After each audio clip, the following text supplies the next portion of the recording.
Today on the Morning Edition, school consolidation could be coming to Anchorage. The special meeting approved a measure to attempt to limit their $90 million deficit. We'll tell you what this could look like and mean for Anchorage area schools. Plus, the Department of Corrections driving up costs for the state. It's part of the governor's request for $1.1 billion in emergency funding. We'll take a look at what's being done to address future gaps from occurring. And later, a man documenting his sea dives off the coast of Laguna Beach in California has been adopted. Much like a dog will adopt their human when they pick one, this seal has formed a special bond with him. We'll take a look at his story as the Morning Edition starts now. Good Tuesday morning, everyone. Thanks for waking up with us today. I want to have a seal as a friend. Living the dream there. How cool is that? I mean, it's like a movie. If I ever had that opportunity to have a seal pet me, even the, what's those land mammals? The ones out in Florida, they don't move as much. Like a manatee? Manatees. I know you're not supposed to touch them, but they're just like, you got to resist the urge. Yeah, you just want to pet them. Looking forward to hearing that story. Of course, we are watching some increasing snow across South Central. We do have some low-level fog as you head out towards parts of the Eagle River area, so just be prepared for that this morning. But while we are on the dry side to start off the morning, snow will increase throughout mid-morning and early afternoon. We're currently sitting at 11 degrees in Anchorage with winds out of the north at 5 miles per hour, so we are seeing some cooler conditions across South Central to start off the day. In fact, Willow, as well as Golconda and Talkeetna, is seeing those sub-zero values to start off your Tuesday morning. 34 in Portage, 19 degrees in Soldotna, and 30 degrees in Cordova. Now, most areas of South Central will see rain or snow today outside of coastal areas, which will see a shot for a rain-snow mix. But again, we are on the dry side this morning. Clouds are beginning to increase across the Kenai, so we may see some morning sunshine breaks across parts of South Central. And there's that snow out towards Bristol Bay, the Alaska Peninsula, and through areas of southwest Alaska. That will build northeast throughout the day, and we are going to see that increasing snowfall chance. We've got several areas across South Central up under winter weather advisories, from the Susitna Valley, where we can see 5 to 12 inches, out towards the Kenai, 4 to 8 inches, with Turnagain Pass seeing 5 to 10 inches, and then out towards Thompson Pass, we could see about 7 to 14 inches of snow accumulation. Now, areas not up under that winter weather advisory, you'll still see a couple of inches of that snow accumulation. Here in Anchorage, we'll likely see about 3 to 5 inches. Temperatures today expected to warm into the 20s. And again, we are going to see a dry morning commute by mid-morning, early afternoon. That's where that snow will begin to fall. And we're going to see those temperatures topping out in the 20s. Now, we started off the season with a lackluster effort when it came to that snowfall potential. But as we transition into a new year, you can see that uptick in that snowfall, driving our snow depth to currently sitting at 21 inches. And we'll add on to that into the evening hours. I'll have more on that snowfall as well as that statewide forecast for you coming up. This morning's top story, school consolidation could be coming to Anchorage as ASD looks to fill a large budget gap. At a meeting last night, the school board approved a measure to, quote, expeditiously identify school consolidation to further limit its $90 million deficit. Here's what that could look like. The district is directed to look at school consolidations that it's already proposed. This would include closures of Fire Lake and Lake Otis elementary schools. It could also mean consolidating extracurricular programs or leasing owned facilities to raise funds. Regardless, plenty of people showed up to testify for over 2 hours.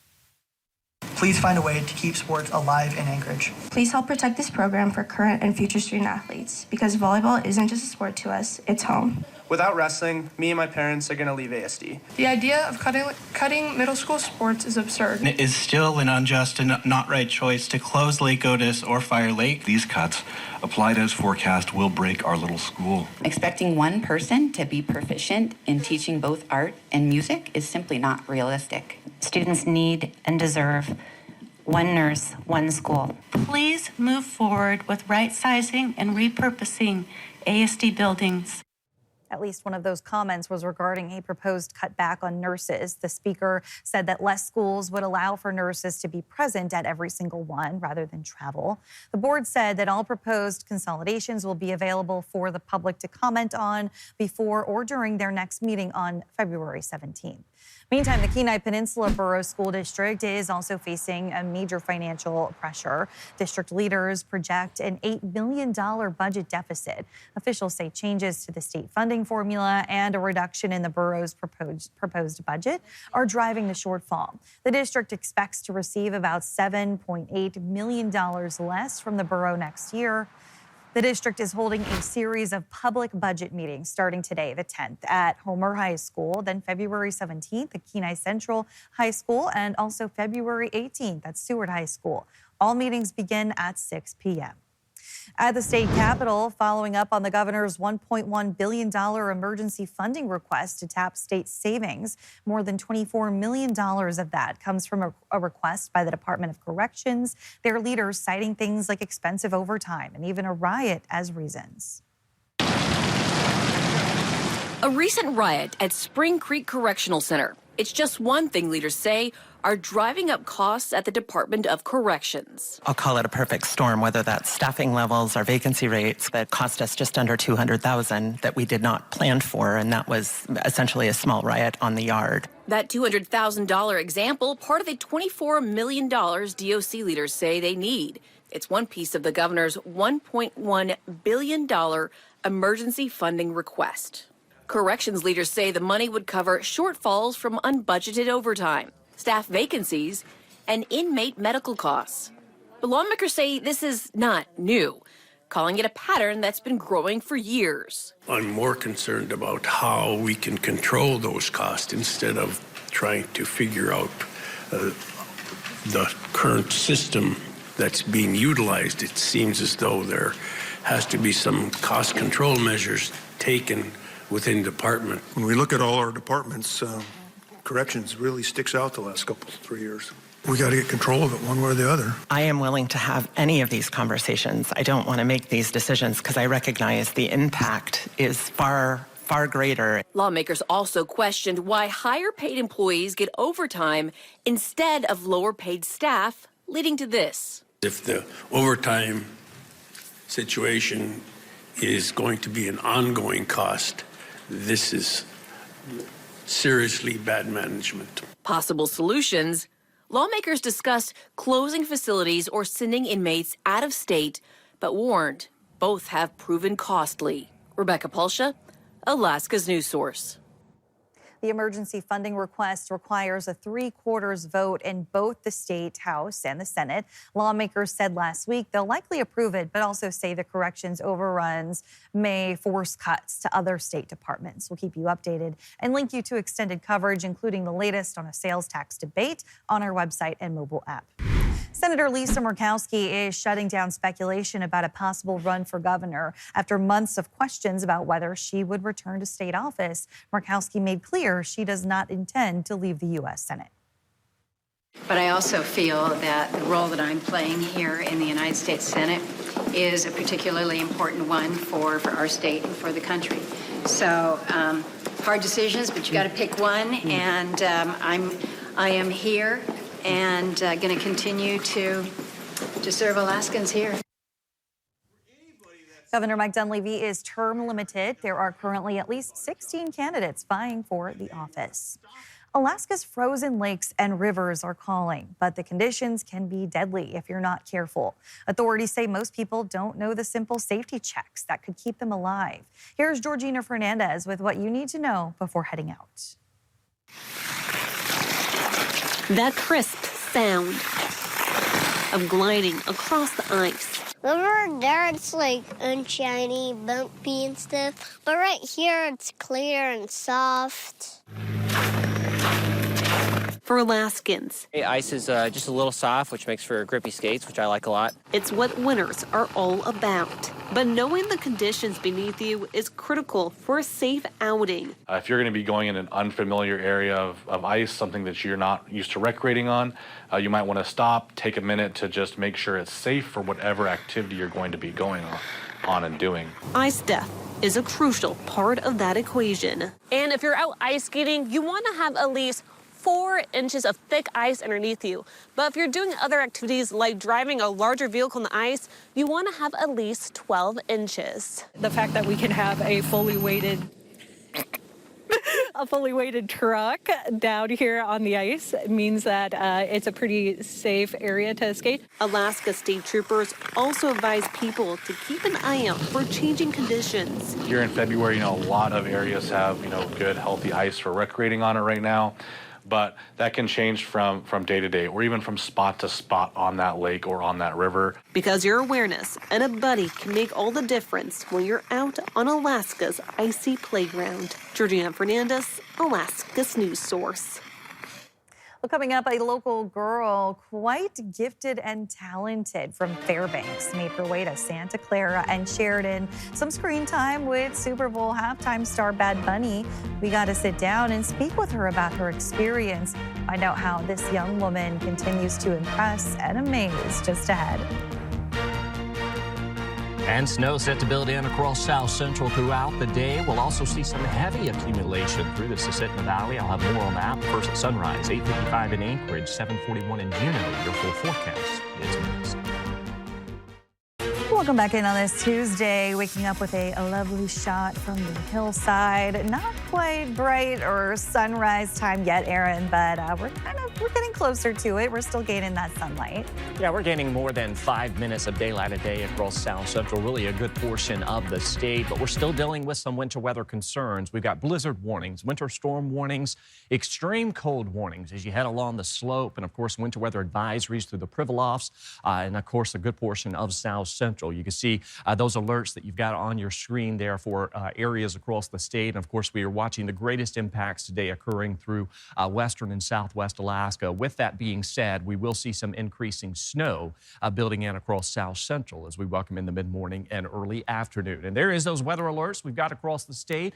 Most of them are out towards western and southwest Alaska with those winter weather advisories through South Central. And there's those extreme cold warnings as you head north of the Brooks Range. But our area of low pressure just north of the western to central Aleutians, that continues to build off towards the northeast. It's pushing snow through southwest Alaska, as well as some winds, which will gust anywhere from about 50 to 60 miles per hour. So this will lead to some blowing snow and reduced visibility. And as this snow builds into South Central, winds won't be problematic, but we could still see some occasional gusts through Turnigan Pass, Thompson Pass, and of course parts of the Kenai. But you can see those winds for the most part this morning are really hovering out towards the Pribilofs as well as through parts of the Bering Sea, anywhere from 40 to about 65 miles per hour. And as this storm system builds to the northeast, we will see those winds increasing through western and southwest Alaska. So far this morning out towards Bethel, you can see that visibility is greatly beginning to lower as we continue to see that increasing winds, which is already gusting up to 22 miles per hour. Current conditions, though, showing a temperature of 1 degree. So that is driving in some warmer conditions with that snow that is pushing into western and southwest Alaska. So that snow stays with us throughout the day. Heavy activity through western and southwest Alaska. You can see by this afternoon, we'll see some heavy snowfall across South Central. That will lift north into the interior, but we'll also see a few inches of that snow accumulation.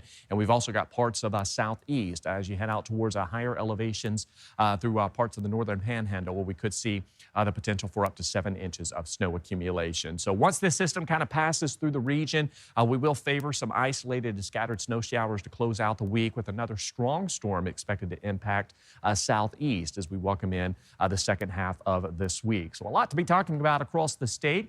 When it comes to that snowfall potential, you can see several inches will fall across western and southwest Alaska. We could see some localized areas approaching about 8 to 10 inches through southwest and, of course, through parts of South Central. On average, we'll see about 4 to 8 inches of snow accumulation. We'll see higher amounts through the Susitna Valley, through Thompson Pass, as well as Turnigan Pass, where we could see nearly double digits of that snow accumulation. For Anchorage, we'll likely pick up about 3 to 5 inches of that snowfall accumulation. And those model runs really keying in on that 3 to 5 inches, so that does look promising for Anchorage. Meanwhile, that snow does taper off into early tomorrow morning. We'll see highs near freezing for your Wednesday, and then we begin to tap into some cooler conditions as we lead up to Valentine's Day, a high of 25 with temperatures dropping into the lower 20s by President's Day.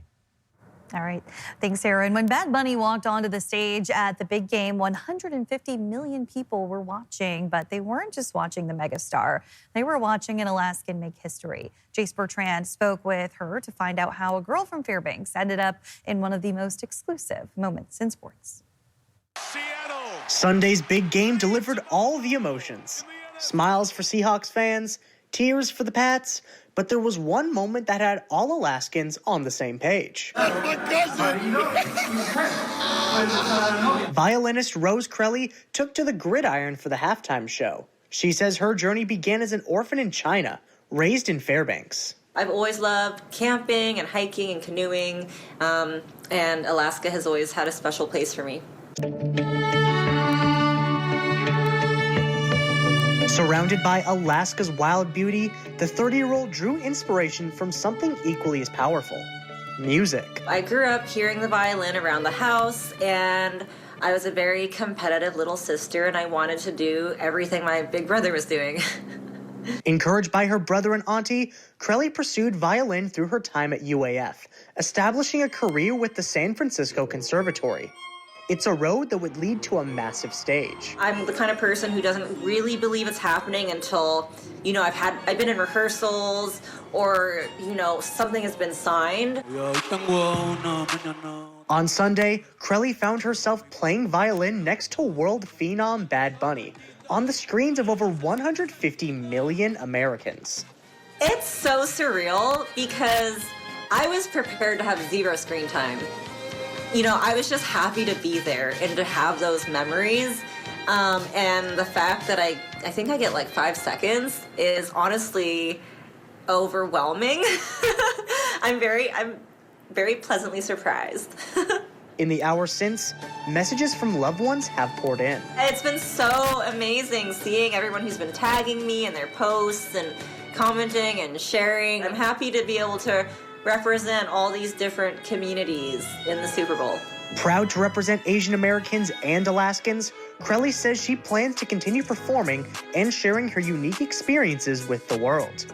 Jace Bertrand, Alaska's news source. Very impressive. Well, the Forestry Resources and Practices Act, or FERPA, is enabling legislation for the Alaska Division of Forestry. And one of the many things they do revolves around water quality and fish habitat here in Alaska. Another is maintaining and balancing lumber trade in Alaska, supplying wood and material to industry while balancing forest efforts and keeping forests areas as forests. While currently Alaska imports most of its timber from the lower 48, the current administration is wanting to move away from imports and to locally sourced. In a forestry meeting happening today, multiple forestry agencies will meet to review FERPA's best management practices and updates on what's happening across the state. We spoke to Jeremy Dowse about the upcoming meeting. The Wood Energy Development Task Force is something that we haven't heard from in a while, so it'll be interesting to get them back involved in these meetings. And that's always informational and interesting. We get an update from the Forest Service as well, and that's always informative to everybody. We were getting a presentation from Keith Coulter, who's a forester that works out on the Fognac, and he's doing a large project on log stringer bridge replacements, and so that'll be pretty interesting to see. There's a public comment period that begins at 1 p.m. at the meeting. If you have a comment or want to make a statement, you're welcome to participate. That meeting begins at 8 a.m. today, should be adjourning by 4 p.m. and takes place online. More information can be found on their website, forestry.alaska.gov. Thanks for listening to our podcast. Click subscribe so you can get the latest podcasts from Alaska's news source automatically and stay up to date with breaking news and in-depth reporting available for free 24/7 with the Alaska's news source app.